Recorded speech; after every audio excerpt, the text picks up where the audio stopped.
hoje sob o tema Ciência, Tecnologia, Inovação e Valorização da Engenharia no Brasil.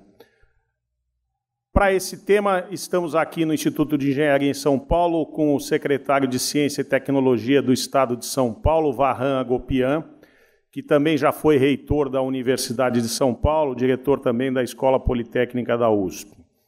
Estou também com o presidente do Instituto de Engenharia, José Eduardo Jardim, com o Ivan Weiteli, que é o vice-presidente de Atividades Técnicas, e com o Lawrence Chung-Ku, que é o vice-presidente de Relações Externas do Instituto de Engenharia.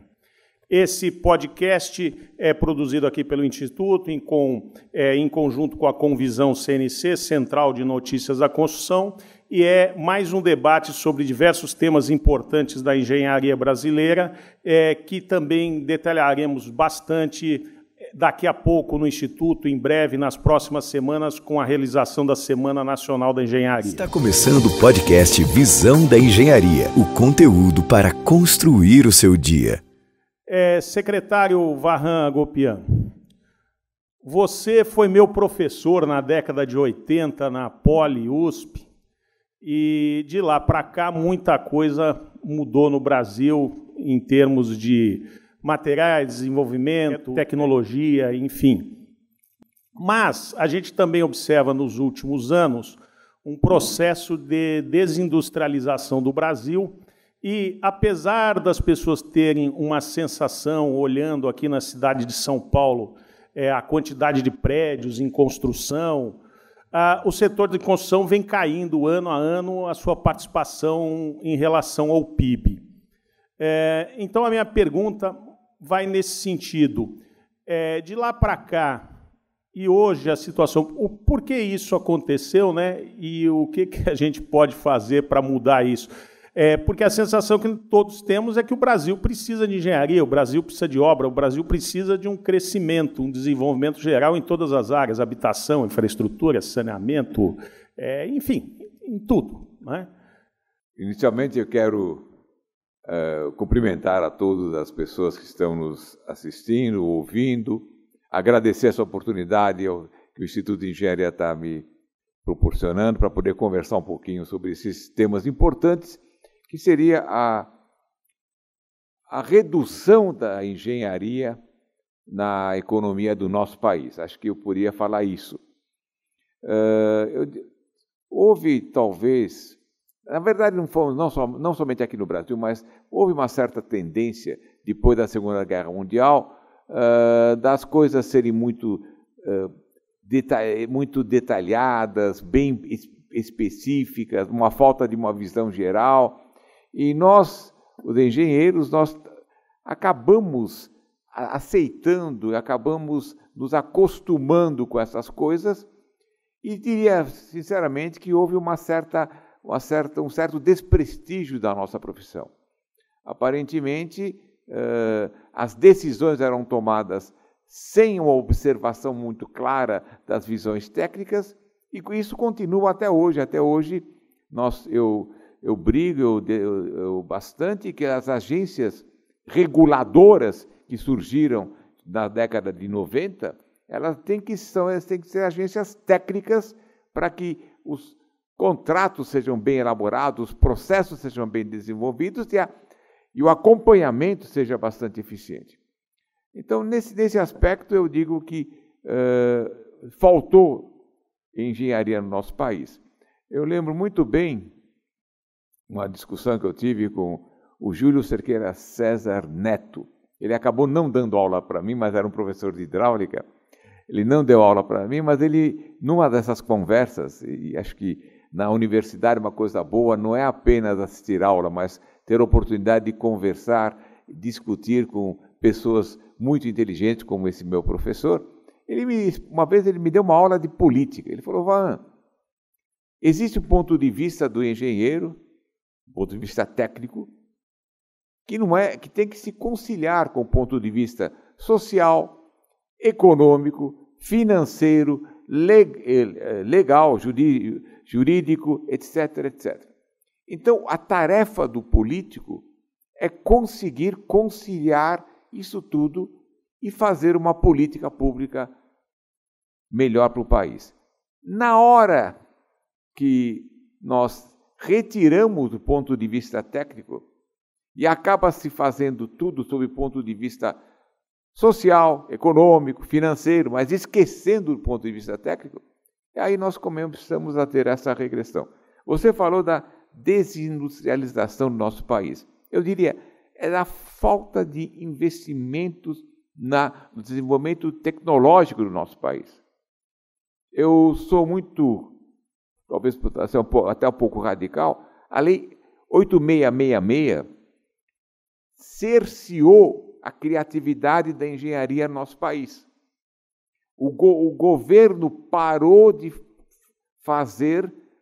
usar o seu poder de compra para desenvolver a nossa engenharia. Esse foi um ponto muito sério. Agora a lei modificou, lógico, felizmente e tal, mas nós passamos durante 30 anos com uma legislação que proibia o governo, eu estou agora no papel do governo, proibia o governo de utilizar processos inovadores. A licitação tinha que ser feita num processo que nós conhecemos, dominamos, e não podíamos permitir que uma empresa, uma outra, apresentasse soluções diferentes. Isso foi, para nós, um desastre. Infelizmente, com isso, o país regrediu. Nós não podemos imaginar um país com 220 milhões de habitantes achando que pode sobreviver sem a produção, sem conseguir ter a tecnologia sob seu domínio. E acho que esse é o ponto importante. Outra coisa que eu insisti, desculpe, eu estou sendo muito prolixo, mas acho que é importante, nós jamais importamos o conhecimento. O que a gente consegue quando a gente compra uma patente do exterior é conseguir uma versão N-1 ou N-2. Estou usando muito engenharias. É conseguir uma versão anterior ou talvez duas versões anteriores. É isso que nós estamos fazendo. Porque ninguém vai lhe passar a informação que hoje está sendo trabalhado. A patente que está sendo utilizada, inclusive as multinacionais, para suas filiais aqui no país, sempre a versão já é uma versão anterior do que está sendo usado no momento. Porque é assim, a competição é o conhecimento. Os grandes setores do Brasil que se desenvolveram são setores que dominam o conhecimento. Nós falamos da agricultura, é um commodity, mas o Brasil tem altíssima tecnologia nesse commodity. Nós vendemos grãos com muito conhecimento, muita tecnologia embutida nessa produção. A Embraer é outro exemplo. A Embraer ela detém o conhecimento da produção de aviões. Ela começou a produzir o avião mais leve por passageiro. Com isso se tornou mundialmente competitiva.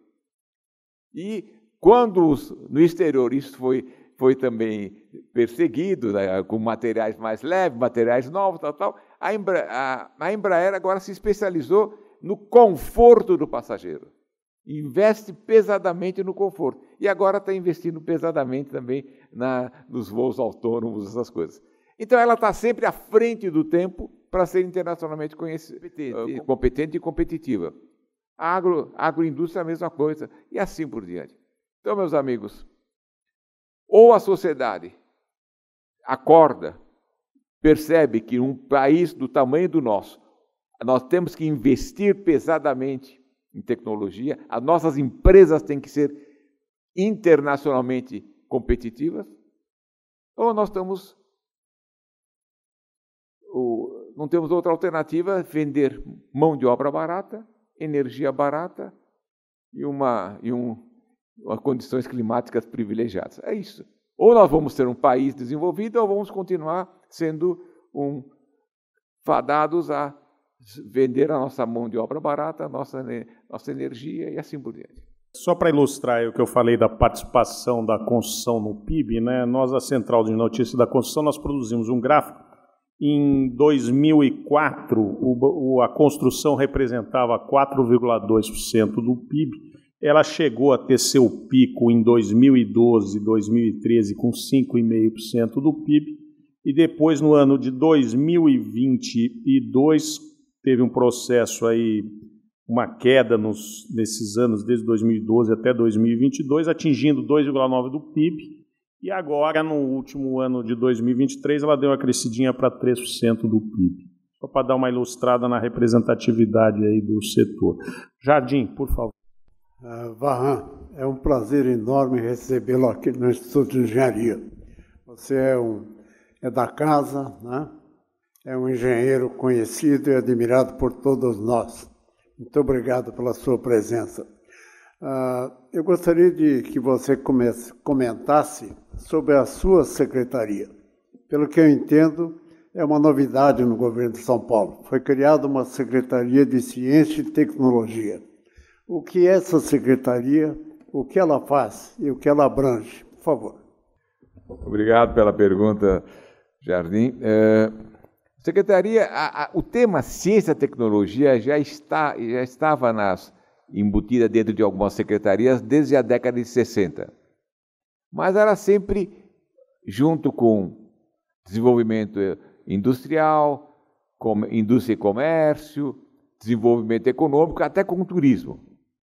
O governador Tarcísio, que é engenheiro civil e mestre em logística e transportes, o engenheiro Tarcísio ele achou importante para que o desenvolvimento do nosso Estado seja bastante robusto, que uma secretaria tivesse uma secretaria preocupada exclusivamente com esse tema.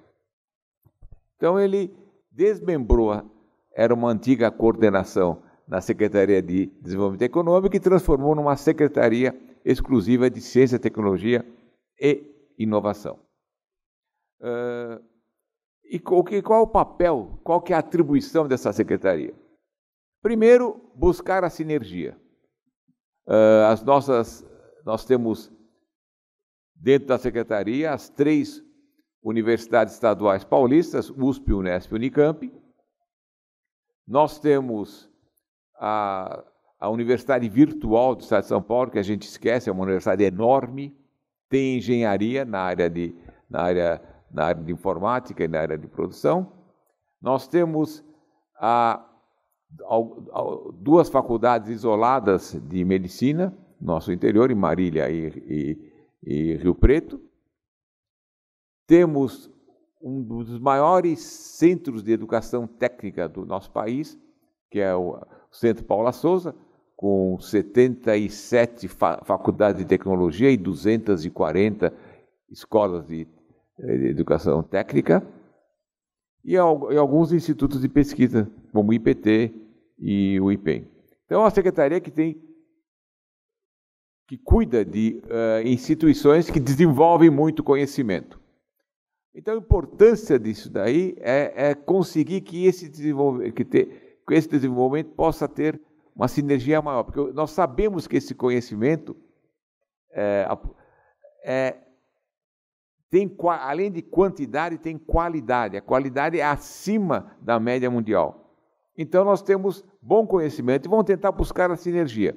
Então, uma secretaria que possa articular as universidades, também aí temos que incluir as federais, incluir as privadas, que possa articular os institutos de pesquisa, que estão distribuídos, às vezes, em várias secretarias, e temos institutos de pesquisa importantes, federais também, e privadas, conseguir articular tudo isso buscando a sinergia. E o outro ponto fundamental, meu amigo Jardim, é que, apesar de sermos muito bons em produzir conhecimento, não somos suficientemente bons em transformar esse conhecimento no benefício da sociedade. Em outras palavras, em transformar esse conhecimento numa inovação que a população possa utilizar. Então, esse é o grande desafio da Secretaria. Por isso que a Secretaria já articulou, já conversou com os parceiros, incluindo parceiros da esfera federal e privada, vamos reforçar um plano mais robusto para a inovação do nosso Estado. E se tudo correr bem, eu gostaria de, no fim desse mandato do governador Tarcísio, São Paulo também estivesse entre os grandes polos de inovação do mundo. Infelizmente, na América Latina, nós não temos nenhum polo que se destaca como centro. São Paulo continua sendo o grande polo, mas ainda em padrões internacionais nós não estamos entre os 20 melhores. Então a ambição é conseguirmos colocar São Paulo, que já se destaca na América Latina, já se destaca em algumas situações, em algumas áreas, ser de fato um polo de inovação, onde os empreendedores, as pessoas com mentes criativas possam se desenvolver da maneira melhor possível. Conte com o apoio incondicional do nosso Instituto de Engenharia. Obrigado, Jardim, mas você percebeu que eu falei em transformar conhecimento em inovação. Quem transforma conhecimento em inovação é a engenharia. Quem utiliza a ciência, o conhecimento, o desenvolvimento da ciência para melhorar as coisas que chegam para a sociedade é a engenharia. Portanto, o Instituto de Engenharia é um ator fundamental, é um meio de nós conseguirmos atingir o nosso objetivo, de termos um Estado pujante e um país pujante, e onde a sociedade tem uma qualidade de vida melhor. Ivan Waitley. Professor, estou muito satisfeito de escutar tudo isso até agora. E gostaria de pegar o gancho nisso que o senhor falou, sobre... O senhor foi professor e agora está como secretário que tem todas as secretarias de engenharia, aliás, todas as universidades e faculdades que têm a ver com engenharia. E falou sobre que nós produzimos um engenheiro de alta qualidade e que tem condição de trabalhar com inovação. E eu sei mesmo, eu tenho visto que nós nunca tivemos engenheiros de tanta qualidade como esses que estão formando agora. Agora, por outro lado, eu vejo que o mercado não está tendo espaço para esses engenheiros. Então, a pergunta que eu lhe faço é: qual é o caminho que a gente tem que fazer para que esse pessoal produza inovações no Brasil e não seja obrigado, muitas vezes, de procurar emprego fora do Brasil, onde existe alguma demanda? Ou que tipo de empresa nós precisamos no Brasil para poder absorver esses profissionais de alto nível? Meu amigo Ivan, esse é um problema e a solução é óbvia. O Brasil tem um desenvolvimento industrial, obviamente, esses engenheiros teriam espaço para poder colocar avante o seu conhecimento. Esse é um ponto importantíssimo e lamento que nós pioramos dessa situação nos últimos 20 anos.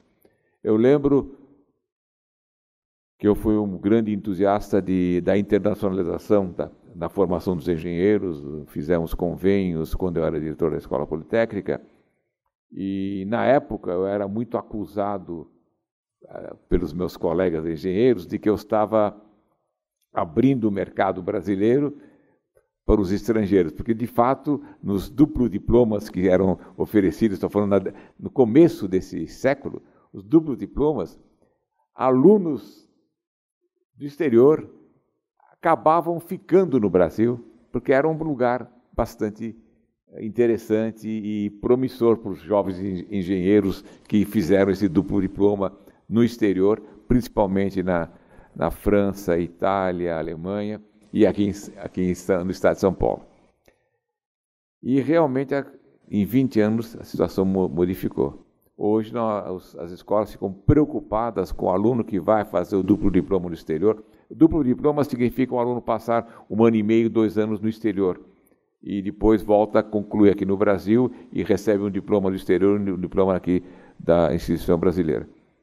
Hoje, as escolas de engenharia estão preocupadas, porque mandam os alunos e eles encontram mais oportunidade no exterior do que aqui. O que totalmente diferente daqui a 20 anos. Mas temos a única solução, no meu ponto de vista, é, de fato, a sociedade entender que desenvolvimento econômico se baseia no desenvolvimento industrial, não apenas em trocar papéis, vender, comprar papéis. Não tenho nada contra a área financeira, mas não é assim. Nós não somos um país, não somos um Luxemburgo, nós somos um país com 220 milhões. Não é 1 milhão de habitantes que nós temos que contentar. Nós temos que produzir. A produção tem que ser a meta dos governos. Eu não sou tão pessimista, Ivan. Eu estou achando que a sociedade começou a acordar a isso. Modificamos essa lei que, do meu ponto de vista, foi um retrocesso da engenharia 8666. O governo federal percebeu a importância da industrialização, e está se falando isso, se aproximou da CNI para discutir isto. Dentro da CNI, da nossa Confederação Nacional da Indústria, nós temos grupo de empresários preocupados com a inovação. Então, nós estamos tendo os progressos. Está um pouco lento, eu concordo com você, Ivan, está um pouco lento, tinha que ser mais rápido, e eu espero que com isso nós possamos segurar esses jovens para ficarem aqui, trabalharem aqui, empreenderem aqui no Brasil, e a sociedade possa aproveitar dessa oportunidade. Obrigado.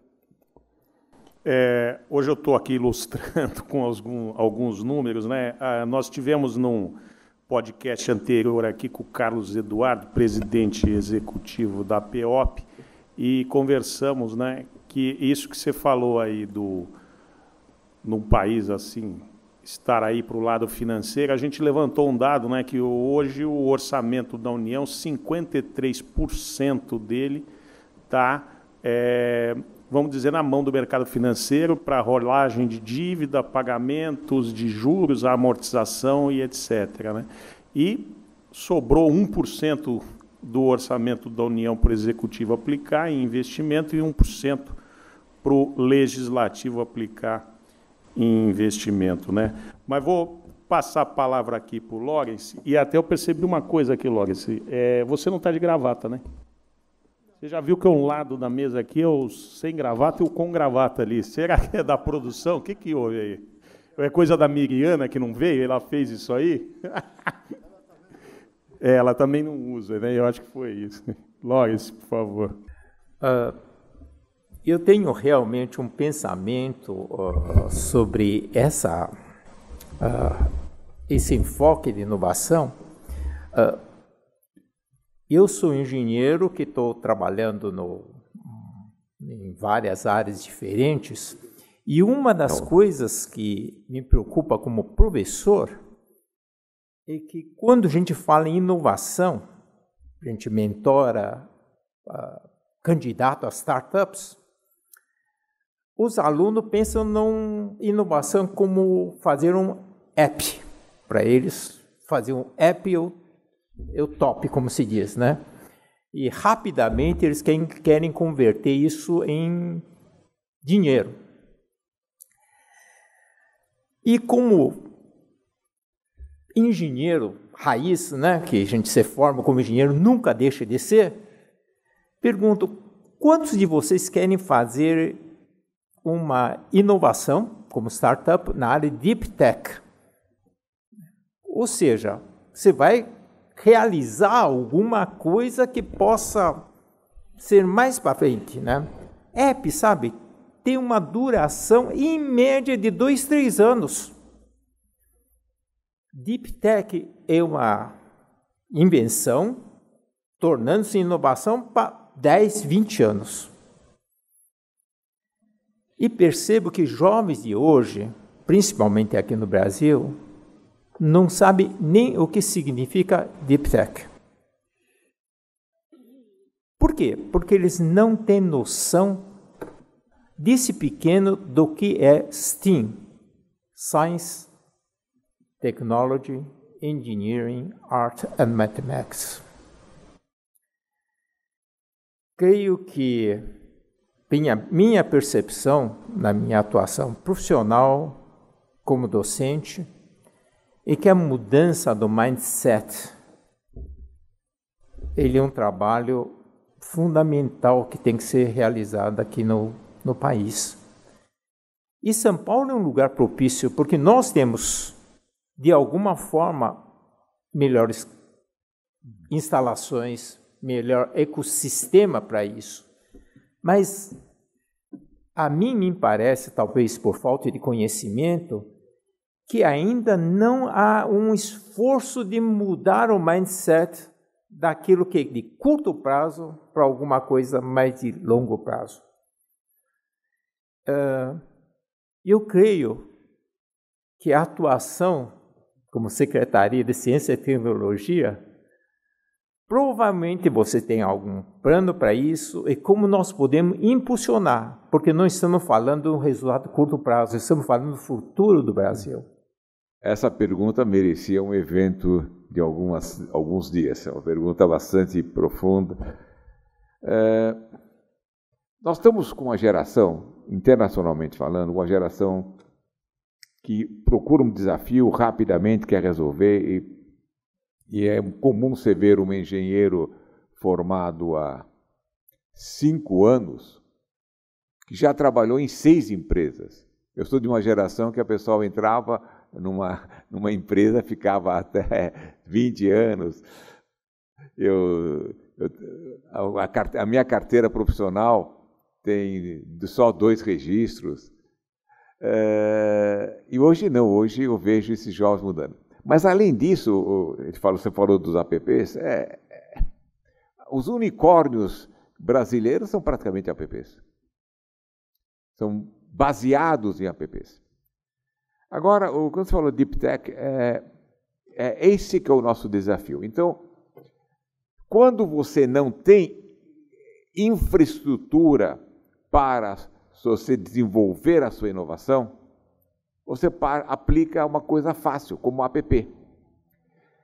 Agora, o que nós estamos como governo planejando? Então, quando eu falei que nós estamos fazendo um plano de inovação,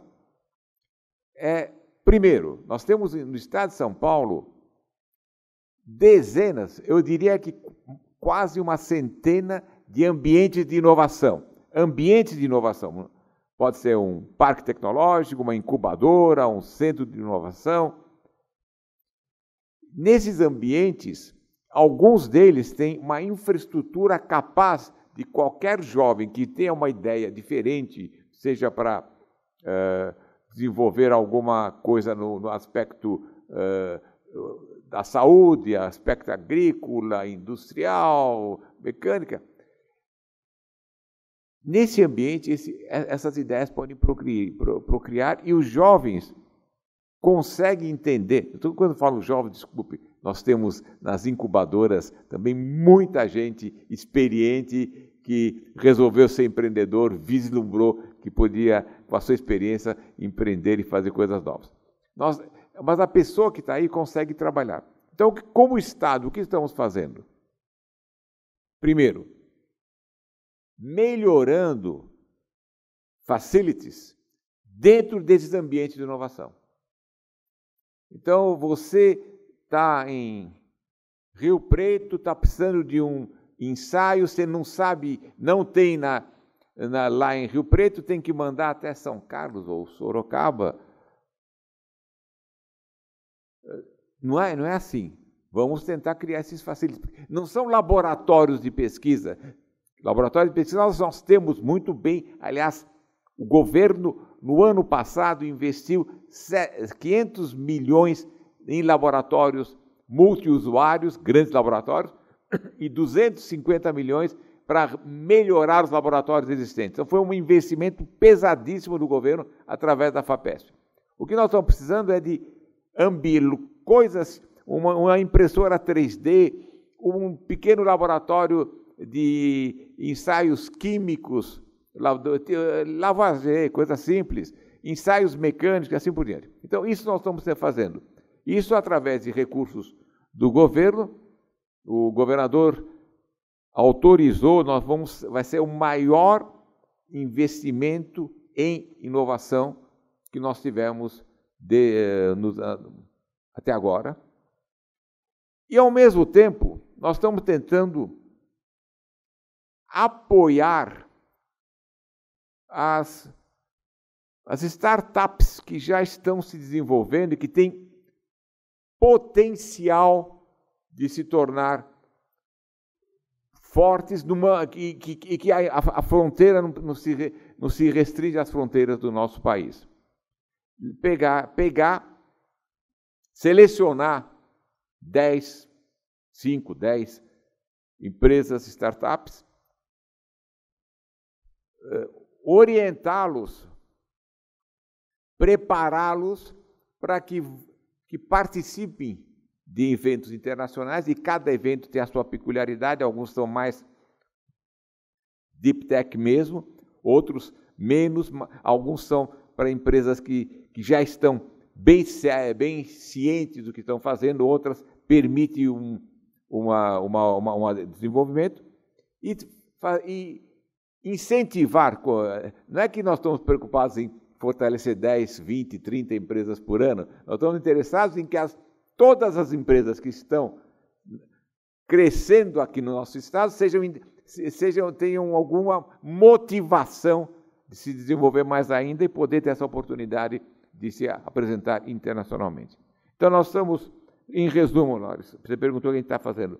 Nós estamos querendo melhorar os ambientes de inovação para que os empreendedores, os cientistas, os desenvolvedores, as pessoas que estão com ideias boas possam ter as suas ideias realizadas e incentivar essas empresas para elas, de fato, se tornarem cada vez mais eficientes para poder competir internacionalmente. Secretário, você tocou no ponto aí da lei de licitações, né, que foi uma mediocridade, a lei antiga, houve agora uma mudança, talvez a gente retome um pouco da questão, mas eu acho que ela foi concebida na época também, principalmente aí por pessoal que não era da área da engenharia, né? A gente foi deixado a lei ser desenvolvida e não foi bem da área da engenharia. E a gente observa esses aspectos de coisas que estão sendo hoje desenvolvidas no país, em que os engenheiros estão diretamente envolvidos e eles acabam ficando de fora dos processos. Então, uma coisa que a gente vê muito hoje nas empresas é engenheiro sendo contratado como analista, com um piso de salário extremamente baixo, porque o mercado não está demandando muito, as pessoas acabam aceitando isso. Enfim, a gente vê essa falta de participação dos engenheiros nas decisões relacionadas à engenharia e também uma submissão aí a atividades e tal que não são correspondentes a ele. Que atividades práticas, assim, a seu ver, a gente poderia colocar para reverter isso, para que o engenheiro e a engenharia volte a ter o papel que deveria ter, né? Eu acho que o ponto-chave a legislação prevê que cargos técnicos têm que ser exercidos por técnicos. Isso, em vários setores, é natural. Quer dizer, ninguém ocupa um cargo num órgão da área da saúde se não for um profissional da saúde. Você tem engenheiros nos hospitais e tal, mas fazendo as atividades parciais. O comando é deles. Ninguém ocupa um cargo na área jurídica se não for um jurista de formação. E nós, eu citei logo no começo, nós temos agências reguladoras técnicas. Portanto, deveriam ser profissionais que entendessem do assunto. Não estou dizendo somente engenheiros. De repente, algumas agências precisam ter geólogos, precisam ter físicos. Mas tem que ser os técnicos. Pessoal que é da área. Então, com isso, nós conseguimos, eu acho, conseguimos melhorar as legislações que estão sendo produzidas, melhorar um pouquinho as atividades que nós estamos fazendo. Uma licitação de uma concessão, agora está na moda para concessão da parte da elétrica, você não pode deixar apenas os juristas prepararem. Você tem que ter toda a parte técnica claramente especificada e, com isso, você se protege no futuro se quem venceu a concessão não cumprir as suas regras corretas. Então, critica-se as empresas que receberam a concessão, mas não criticam quem concedeu, que elaborou de uma maneira errônea o documento que hoje está fazendo essa concessão não ser bem perfeita. Esse é o passo.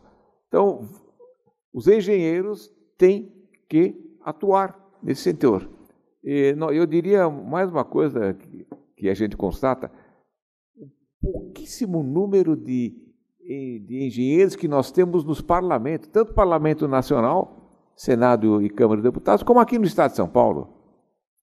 Eu não tenho a conta de cabeça, mas são pouquíssimos os engenheiros que estão na Assembleia Legislativa de São Paulo. Então, essa visão de engenharia está muito afastada dos locais em que as leis são preparadas. Então, esse é o ponto que nós temos que discutir. Isso, como que a gente pode fazer? Eu diria que revoltar aos engenheiros, os engenheiros voltarem a perceber a importância que existe dos engenheiros atuarem na sociedade. E nós só conseguiremos ter engenheiros como deputados, como vereadores, como senadores, como governadores, presidentes e assim por diante também, se a sociedade perceber a importância da profissão. E acho que aí entra novamente o nosso Instituto de Engenharia, que é um instituto formado por engenheiros, em divulgar como é importante ter a visão da engenharia na sociedade. Eu até brinco com meus alunos, quando eu dava aula de introdução à engenharia, eu dizia, olha, se você tem uma fábrica de pregos e a fábrica está dando prejuízo, a lógica de qualquer profissional é falar, está dando prejuízo, vamos ter que, se as despesas estão maiores que as receitas, então vamos diminuir as despesas. E se for analisado por um engenheiro, provavelmente o engenheiro vai falar, nossa, precisamos aumentar a produção para que as receitas sejam maiores que as despesas. É uma visão diferente, nós não percebemos que nós temos esse tipo de colocação. Eu usava um exemplo desse tipo para os meus alunos de introdução de engenharia, para eles entenderem que a visão de engenharia é uma visão peculiar, mas muito importante para a sociedade, nesse aspecto. Varran, uma das instituições que está abaixo do guarda-chuva da Secretaria é o conceituado centenário IPT. Eu me lembro, eu me formei na Poli em 1961, quase século passado. Já naquela época a gente sabe do respeito, da importância desse instituto, que é uma chancela reconhecida internacionalmente. Como está o IPT hoje? O IPT ele começou há 125 anos atrás, vai comemorar em junho 125 anos. Começou como um laboratório, aí vai, São Paulo, vamos dizer, o Estado de São Paulo tem a sorte de ter uns líderes, quando digo líderes, não estou dizendo só políticos, líderes da sociedade, que têm uma visão à frente do seu tempo. Varran, você chegou a ser diretor do IPT? Né? Eu fui diretor-presidente do IPT. Eu cheguei a ser pesquisador do IPT por um período de 6, 7 anos, saí do IPT e fiquei 2 anos diretor-presidente. Foi quando o IPT deixou de ter superintendente, aquela visão de autarquia, e começou a ter diretor-presidente com o conselho de administração. Diferente do conselho de de orientação. O IPT hoje tem uma diretora-presidente e tem um conselho de administração. Então, naquela época, 1899, pela primeira vez no nosso país, uma escola de engenharia achou que era importante ter laboratórios, na época chamado de gabinetes, que atendessem à indústria. Então, gabinete de resistência dos materiais foi uma coisa que nós não tínhamos no nosso país e internacionalmente era uma coisa também difícil. Foi necessário trazer um engenheiro da Suíça, porque nós, aqui no Brasil, não sabíamos como fazer. E esse gabinete ajudou aquela indústria incipiente do começo do século passado, dentro do Estado, continuou trabalhando, renovou, ajudou todo o desenvolvimento do nosso Estado, desde a parte de siderurgia, a parte aeronáutica, começou com aviões o Paulistinha com aviões de madeira, foi desenvolvimento da construção civil, as barragens, as grandes obras, e continuou com a naval, etc, etc. E hoje, o IPT, obviamente, se redefiniu. As áreas importantes é nanotecnologia, biotecnologia, e nessas áreas o IPT acabou tendo um desenvolvimento muito maior, e hoje, falando sobre o ponto de vista econômico, o Instituto tem bastante autonomia financeira, porque com uma boa parte dos recursos que vem do IPT é através desses convênios com as diversas empresas. Não somente no nosso estado, no nosso país e fora do país.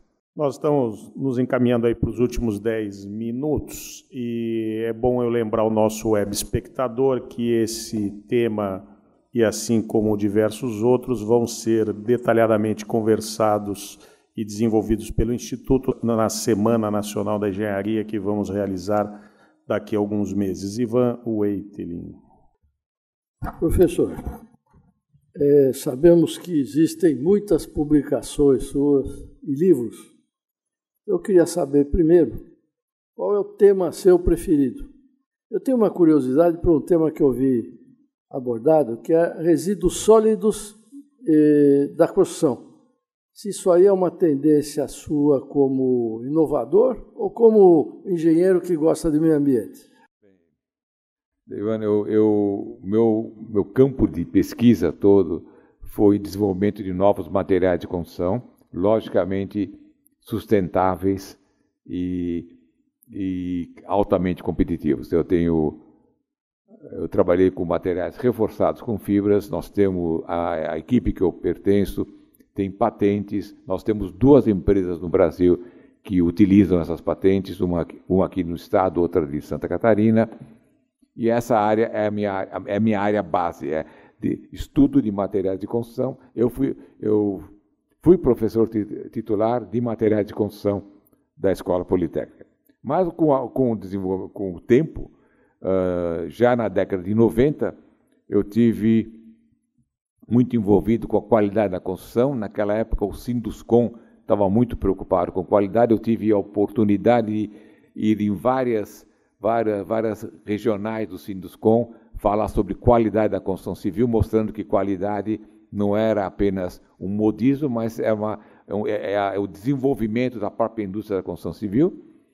E no fim do século passado, no começo desse século, eu participava do Conselho Internacional da Construção, cheguei a ser vice-presidente do Conselho Internacional da Construção, quando o tema de sustentabilidade se tornou muito importante. Quando a gente falava de resíduos, todo mundo se preocupava com resíduos radioativos, resíduos que poluem, lixo, esgoto, essas coisas. E ninguém se preocupava com a construção civil. Surpreendentemente, a nossa indústria da construção civil é a indústria que mais polui, que mais poluía, pelo menos. Porque nós não levamos em conta as perdas da obra, a poeira, ruído, consumo de materiais. Nós somos Você não consegue miniaturizar uma ponte. A ponte tem que ser larga o suficiente para poder passar os caminhões, os veículos ou os trens, e tem que ir de uma margem para outra. Não adianta eu miniaturizar, falar numa ponte e vou fazer pequenininha. Essas coisas não existem na construção civil. Esse auditório tem que ter esse tamanho para poder ter as pessoas aqui dentro. Nós não podemos miniaturizar. Então, a construção civil é uma grande consumidora de materiais. Então, e o CIB, esse Conselho Internacional da Construção, teve essa preocupação, e essa preocupação foi... eu me envolvi nisso, então eu diria que não é apenas defender o meio ambiente, é sobreviver à construção civil. Porque ou a gente atua dessa forma, ou então nós estamos fadados a correr atrás de decisões que nós não podemos cumprir. Chegou a um ponto, as coisas absurdas, um país da Europa exigia que fosse reciclado não sei quantos % do concreto para poder ser construído. Teve um grande desenvolvimento de construção de metrô, não tinham resíduos da construção suficientes naquele país, tinham que importar resíduos de outro país para poder misturar com o seu material. Então, tornou decisões não técnicas, decisões políticas, tomadas às vezes por pessoas que não têm o conhecimento e que criavam situações bastante complicadas. A sustentabilidade, eu acho que é muito importante. A construção civil, eu tive também a oportunidade de coordenar uma pesquisa nacional do Rio Grande do Sul até Pará. A gente percebeu as perdas da indústria da construção civil eram absurdamente elevadas. Eu não quero dar aqueles números, 30%, porque não é bem essas perdas, não são localizadas, mas não são perdas que você joga como resíduo, você deixa na obra. Certamente, nesse auditório, nós devemos ter alguns % de perdas que ficaram instaladas. Então, isso diminuiu muito. O canteiro de obra, no tempo que o Jardim e eu éramos engenheiros, mudou totalmente. Eu vivi, a minha geração, a geração em que a construção civil é o triple D, Dusty, Dirty and Dangerous. Eu tive colega de turma que faleceu, recém-formados. Quando passamos 2, 3 anos depois de formado, nós tínhamos colegas de turma que faleceram na obra e tínhamos colegas de turma que ficou deficiente. Tem um colega de turma que perdeu um braço inteiro. Então, mudou a construção civil. Hoje é uma outra realidade. Felizmente, tivemos um avanço muito grande e eu acho que, então, sustentabilidade, a qualidade e sustentabilidade da construção, que são os temas mais que perpassam todas as áreas, acabaram sendo também uma coisa muito importante, e a construção civil no Brasil mudou para melhor, ao meu ponto de vista. Lawrence, última pergunta, lembrando que nossa engenharia de tempo aqui, temos 5 minutos para pergunta, resposta e finalização, para a gente não comprometer a agenda do secretário. Bom, então eu sou o último obstáculo, né? Bom, eu tenho, pelo que eu vi, vimos como essa área, São Paulo, o estado de São Paulo, é uma potência, em que eu concordo plenamente.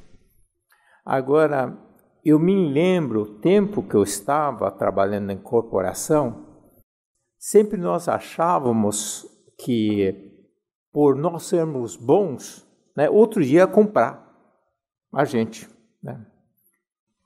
Aí eu me lembro que o meu diretor chegou para mim e disse assim: por sermos bons, nós temos de vender. Eu entendo que São Paulo, pela potência que representa, nós temos de divulgar isso mais aqui no Brasil e no exterior. A minha percepção é de que a sua secretaria, por estar nesse meio, talvez pudesse contribuir, talvez esteja contribuindo já em muito, mas eu entendo que poderia talvez ser mais, vamos dizer, utilizando todo esse conhecimento, toda essa informação, divulgar mais. E a gente estava conversando com o presidente e que nós, como Instituto de Engenharia, talvez pudéssemos ajudar também nessa tarefa. Então, queria deixar isso como um pensamento e queria ouvir os seus comentários sobre isso. Sim, sem dúvida. Talvez aqui em São Paulo a gente não saiba fazer a divulgação. Curiosamente, nós aqui em São Paulo fizemos um trabalho muito pesado numa área do conhecimento. Eu recebi um folder bonito de uma outra região do país, mas se você fosse ver o folder, era tudo ideia, nada foi feito. E não tinha nem projeto, nem recursos e nem prazos. Então era uma boa ideia. E nós não, nós fazemos e não sabemos divulgar. Mas o que eu quero dizer é primeiro uma orientação que o governador deu para todos os secretários, que aqui no Estado de São Paulo nós não comemoramos o início da obra, nós comemoramos o fim da obra. Nós não comemoramos, não fazemos alarde que vamos fazer isso, ter um projeto de que daqui a 3 anos vamos fazer isso, não é isso. Ou a gente fala, olha, fizemos isso, está pronto para ser feito, ou não. Então nós comemoramos o que já foi feito. E nesse sentido, eu concordo plenamente, nós não sabemos dizer. Quando